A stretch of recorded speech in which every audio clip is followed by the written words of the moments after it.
You're going to recognize some of these slides from November. I wanted to come back and revisit this. I was out at some training in D.C. in February, and a individual, which I have shamelessly stole some of his slides, did financial training, and it explained a few things in better ways, and I want to expand upon where we had this conversation back in February. So you're going to see some slides from February and some new stuff kind of melded together here. So these are some citations out of two-step R200, and just kind of going through again, how costs are actually comprised, and we talked about this. There's allocable and allocable indirects and allowable directs. One of those things I think is really important to point out too. So every month, for those of you that are submitting draws to me, and I review them, and we sometimes go back and forth over stuff, it's this language under 403, necessary, reasonable, adequately documented, not included as a cost in another award. All those things are the tools or the rules, what I evaluate or Wade when he's doing your payments, how we assess and evaluate that backup documentation that we're going through. And so that's why sometimes when I see things and I ask for more information, I'm trying to figure out if it's necessary and reasonable, or if it conforms to any limitations, like no sales tax, because none of you have heard that lately. So that's what that part of the process is really all about. Is we're going through and trying to make these determinations in compliance with the federal requirements. What I really liked about this slide is what he highlighted at the very beginning. There is no universal rule to how you classify costs. And some of it comes down to your agency's system, accounting system, and all these different variables that go into that. In some cases, the costs may be direct. And in another agency, it may be a cost that they allocate as an indirect. And neither one is wrong. Again, it's what works for you. But that last bullet was something that we talked about a little bit in November. It is essential that each item of cost be treated consistently in like circumstances. And that was what we were talking about in November in regards to your single audit and your liability insurance. And so as I went around a few weeks ago and asked about set-asides for those budget lines, most of you, I think, had gone back and had discussions with your physical office, and you've all made the determination that based upon that cost being small enough that it really didn't benefit your production numbers any, and because of the allocating and everything else, you've all made the decision, with the exception of you talked to me, action to just forego using that budget line, and that's probably the right answer for most of you from what I know anyway. So like I said, their insurance is high enough, it actually makes a pretty decent dent in the production, but most of y'all, your insurance is pretty small, and it really wouldn't move the numbers too much.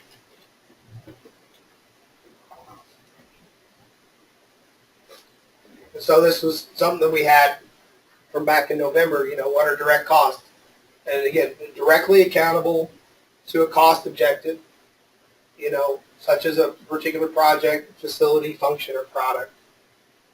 Those are those things we talked about where you're buying, a tool or, materials for, clients' homes and things like that. Those are all direct expenses. It's very clear. It is specific to what we are doing in weatherization. It can be directly and clearly accounted against your Dominion, DOE, LIHEAP, or otherwise. And it aligns with what the provision and scopes of the program allows. A little bit more of a definition. And this is good to point out. Like I said, it can benefit more than one program, which ties in with what Doug brought up a little bit ago about grading, which is how we do business. But not all programs. And by all programs, we're talking at an agency level. So it's not benefiting both the HEAT program, aging, all those other programs. When you start getting into a cost that benefits multiple programs, there's a reasonable chance it will probably be indirect. There's a chance it could be a direct cost that is allocated, but more often than not, it tends to start falling into that indirect category. And in his slide, he has an example of an outreach center for a specific program, which kind of be like where you're at, Doug, with your facility up at Cedar, and the main office is being down in St. George. That really only is accountable and attributable to your program, and so having that expense, rent, utilities, otherwise, is a direct cost. It would not necessarily be something that you could allocate as an indirect to the entire program or agency, excuse me. Cost allocation, and I think we'll see on another slide. This is a method. It is not a type of cost. It is a method to assign cost. And that is, again, where people start getting a little bit caught up in this. And so allocated cost, as we talked about in November, can be both direct and indirect. And we talked, I think the best example we used was internally, for those of you that are using Fuelman, or I think you guys are using Sinclair, right? When you get that bill at the end of the month for fuel usage for your fleet, how do you chop that bill up between Dominion, LIHEAP, and DOE? And in the future, state. That method is an allocation of costs. And you should have a written down in policy method on how you do that. Because one of those things that will come up in a financial audit as a finding is if you have an allocation method and it is not written down in policy. They have no problems with you doing an allocation method, but if it's not written down, you are wrong. And if you change that approach to allocating based upon certain variables, make sure that is in the policy. Don't write a policy that says I will always allocate fuel this way, and then 1 month or 6 months or whatever, you don't.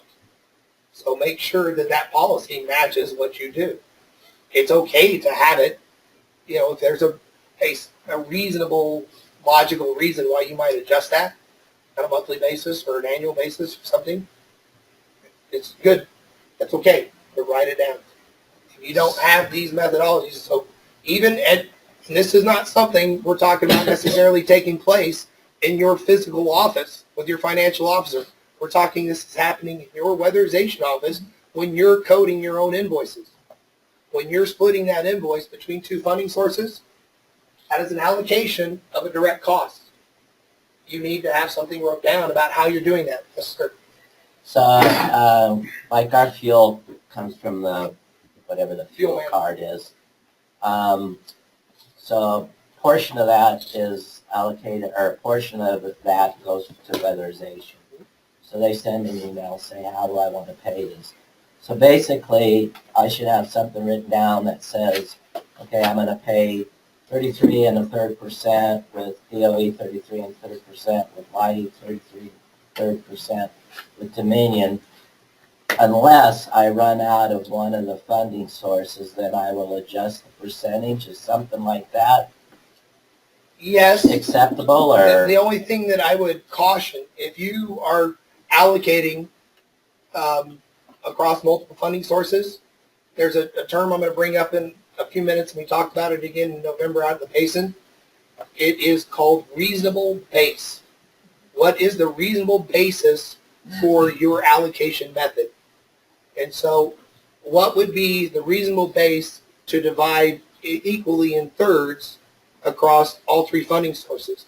And where you're going to get a question from a financial or physical auditor is, what is the proportionate benefit to that funding source? And so if Dominion represents 5% or less of your total funding, and you're trying to carry 33% of the burden, how do you justify that? And so what I've suggested when you're looking at a blanket allocation across funding sources is what I would write in policy is that it's proportionate to that funding source's total funding for the given year. That way it's not a set percentage. It varies as your funding varies. And then if you get a new funding source like state funding, then likewise, it's easy just to factor that in. But that magic word, reasonable based, is what any auditor will look at in your allocation approach. So yeah, if you try to do a blanket equal divided, you'd probably get called out. But yeah, good question. So is this a little bit clearer than it was in November for some of you now? Starting to sink in a little bit? Tina doesn't count because she used to do this for a living. I mean, she counts, but you know, that didn't come out right. I'm sick, by the way. And yes, this is being recorded, so. All right. Indirect cost, the one people struggle with. And so again, a slide from November. It's an expense of doing business that's not easily identified with a single program or a particular grant, contract, etc., but it's necessary for the general operation of the organization. The easiest example, your executive director. They're necessary. They're not easily identifiable. Oh, with a program. Again, I'm getting recorded here. So how do we cover their salary? Well, it goes into what's known as a cost pool, and it gets split out using a allocation method to every program. But indirect cost is, again, a method to assign expenses. Indirect costs are not a type of expense. It's a method of assigning expenses. And again, this was from Kevin's slide, so the citation of 414 out of 2 CFR 200. And again, that's cost incurred for a common or joint purpose. His was a much briefer definition that was probably more to the point. This was probably the best slide that he put up there, so that's why I stole it. But, you know, pointing out again that indirect are not the same as admin, and that is probably something we all fall prey to.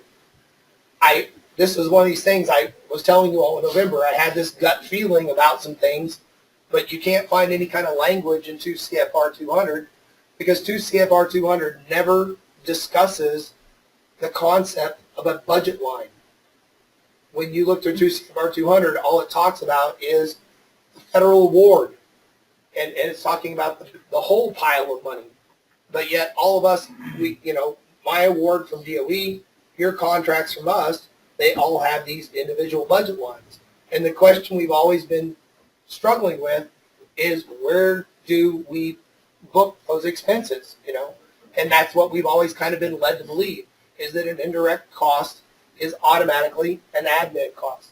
And what some of you and your agencies have struggled with is because of statutory limits of 5% if you're over $350,000 in DOE. How does the agency recoup its indirect costs on a program that doesn't have sufficient admin? And it's always been a discussion. And I wanted to find an answer and a solution to this, and I started getting some indications that maybe there was ways that indirect costs could be booked to other budget lines in our award, but I could never find anything definitive in regulation, or I could never get nothing definitive from anybody that I either trusted or had any business even offering an opinion on that. And it was during this session with Kevin that we actually started getting into some things, and based off of some feedback I had with Kevin prior to his presentation, I want to think he put this slide in there for me to steal, to clearly point out that indirect costs are not immediately an admin cost.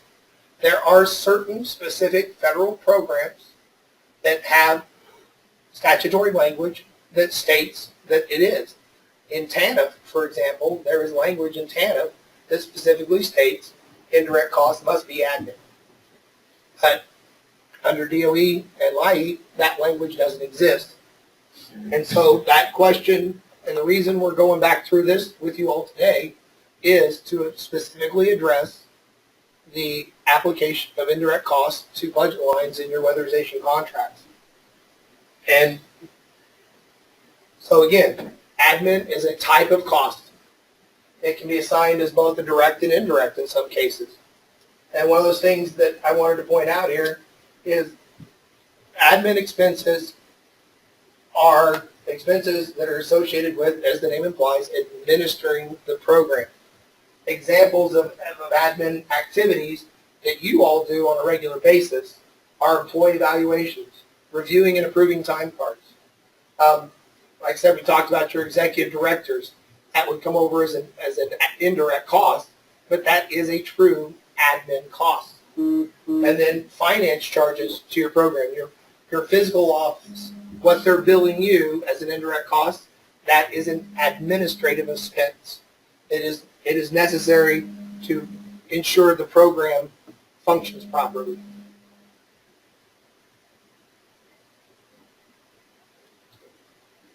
Admin expenses, and this is one I have seen. I have seen intake workers at agencies getting billed to the admin budget line. It's your admin money. You can use it wisely or not. I don't really care. But an intake worker is doing clerical work. It is not administrative work. That is an allowable expense in program operations. Client outreach is another example that I've seen. Again, that person that is doing, and some of them, I mean, isn't your job title, Katie, admin, something, another, executive admin? Huh? No, it's weatherization and heat coordinator. But I've seen some of the intake workers, they have admin assistant or something in their job title. So they think, oh, I've got to be billed to admin. No, they're doing clerical work. They're not administering the program. Some of the people sitting around this table are ones that are charged with administering the weatherization program. And when you're doing those administrative activities, such as, again, employee reviews and things like that, some of your time should probably be getting billed to that. Reporting is another example. That is a clerical activity. So program ops, program support, that is also a type of cost. And it should be assigned as a direct cost. It could be allocated across multiple funding sources, but it is a direct cost. Like I said, the best word I can use to describe this this is about facilitation of the program. It is activities that result in the delivery of services to the client. So when Scott is pricing out materials and ordering stuff and stocking it in the warehouse, that is about the facilitation of the program, not the administration of the program. So that's where those expenses would go.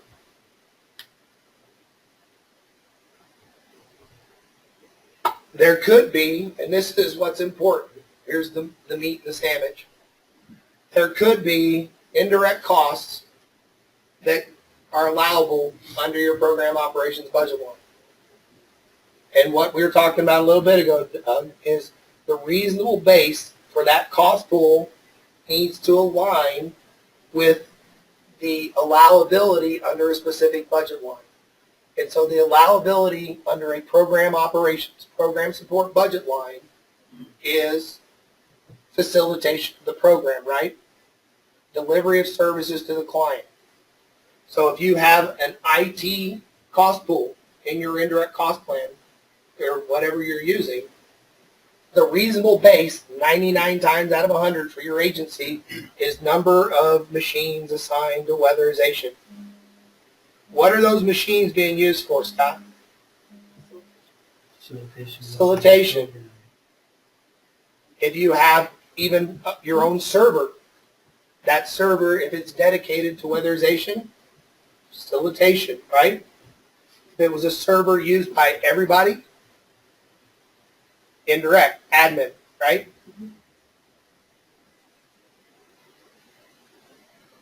Another one I came up with, for some of your agencies, the single audit I found is allocated. It's just through the allocation plan, and it goes in as an indirect. If your agency, just like your fuel bill, gets the bill from the auditor, and only that audit bill chops it up as a direct cost through a written allocation method, that could be charged as a direct expense over the program. It wouldn't necessarily have to go to admin. And another one I came up with, and this is another one that's a little tricky, is building space cost. If you're in a joint facility, so you're about done, but if you're in a joint facility, like these guys over here, right, out in the basin, you guys up in Bragg, you guys in Price, you kind of get a double whammy because you got the Mexican app and the Price thing going on, right? So you're going to get charged for the square footage that your team is using. So for your offices that your guys are in, that portion, if they can adjust their allocation plan, you could pull that out as a direct. And then the cost for the common spaces, that would be an indirect to the admin. So some cases, for some of this to happen though, your organization, which they probably won't be extremely supportive of it, might have to adjust some of their cost allocation plans. But some of you, I know some of your cost allocation plans, at least used to, have like some IT pools and some other things like that. And if they do have those things, and that's where it's, again, going to take some time with you going down talking to your physical people, understanding the cost allocation plan. And for you to understand what language they're speaking, you're going to need to know every one of those terms that we just put up here on the screen. And that's kind of where we're having this conversation. Cost objectives. Just real quick, cost objectives are categorizations of direct costs. And you've all seen this. You see this on your monthly reports. I stole this out of, actually I think it came out of yours, Greg. This is an example out of one of their RFFs. And each one of those little lines is actually what's called the cost objective. And you can see that you have the same cost objective in multiple cases. And so over here they have regular salary under their indirect cost, regular salary under admin, regular salary under health and safety and program. And so cost objectives go across multiple budget lines. But again, it's just a methodology for categorizing costs. But really what this is about is contract management. And in a roundabout way, a little bit of a stretch, looping back to that question Carrie Lynn asked about, staffing and stuff. If you're trying to figure out how to make the program run on the pile of money you have, it comes down to how do you manage your funds. And you're going to have to be able, all right, and not to, but their executive director wants me to have this conversation with their physical officer. And I can do that, and I'm going to. But at the end of the day, there's six. The seventh one isn't here. He's in PC today. But there's 6 of you around this table, and it's your names that are on that contract. It's my name on the award to DOE and LIEP as well. But it's your name on the contracts for weatherization. It's up to you all as the program managers to have that discussion with your financial people and fight and try to defend the funding that has been given to your program to make this thing work. And you're going to be the ones that have to get yourself educated. I mean, I will do what I can to help you out and continue to have, these types of discussions with you all and do the best I can. I don't have a financial background either, and I've had to learn, and I've gone to trainings, and I've asked people that know this stuff to dumb it down into something that I can understand until I finally started picking it up. But it's that same thing. I'm trying to find solutions to you all to better utilize your funding to stretch every dollar you have. And likewise, it's going to be up to you as program managers to take that back. It's the people in this room. We're the core leadership of this program. We're the ones that we're making, decisions on the direction, and also you're all making decisions on the funding of the program. And so you need to be aware of things that you might not think you need to know, like 2 CFR 200 and the cost principles and all that. No, you need to know that. You need to start learning that. And it may not be what you want to hear, but, 3.5 months. Scott.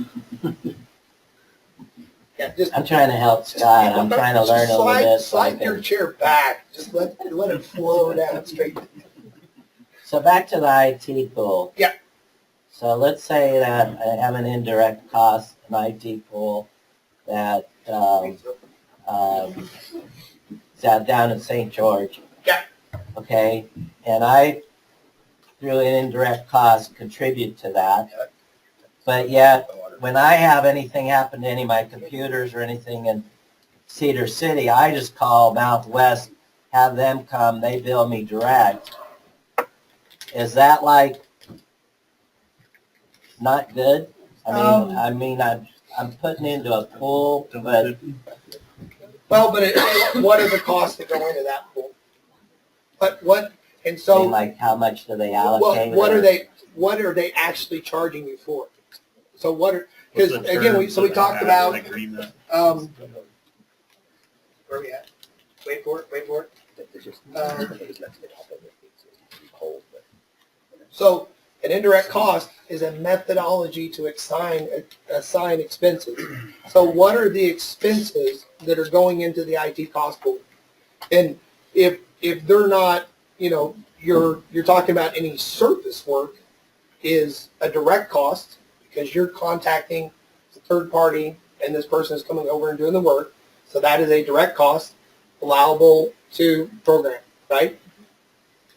But what you're going to have to find out from your physical office is what are the expenses that are going into that cost pool, and then I can answer the question. I got it. So if the only thing going in that is, let's say there's like a central server, and there's a person that 10 hours a week is doing a little bit of IT work down there for you, and all that, then that's probably not going to be assignable to program because it's not about facilitation, it's about administration. And so that's thanks for bringing that out, Doug, because that's exactly the point behind what I was saying here with, what I'm saying here about, those expenses have to align at reasonable base, has to align with the rules of that specific budget line. And so we've only talked about admin and program. So let's talk about something like T&TA, for example, right? So T&TA is a budget line specific to DOE and LIHEAP. It is for training and technical assistance, and it is a subcategory of program operations. So because it's under program, it picks up that caveat of facilitation of the program. So your executive director wanting to go on a junket to Vegas and wanting to tap into your T&TA budget, allowable.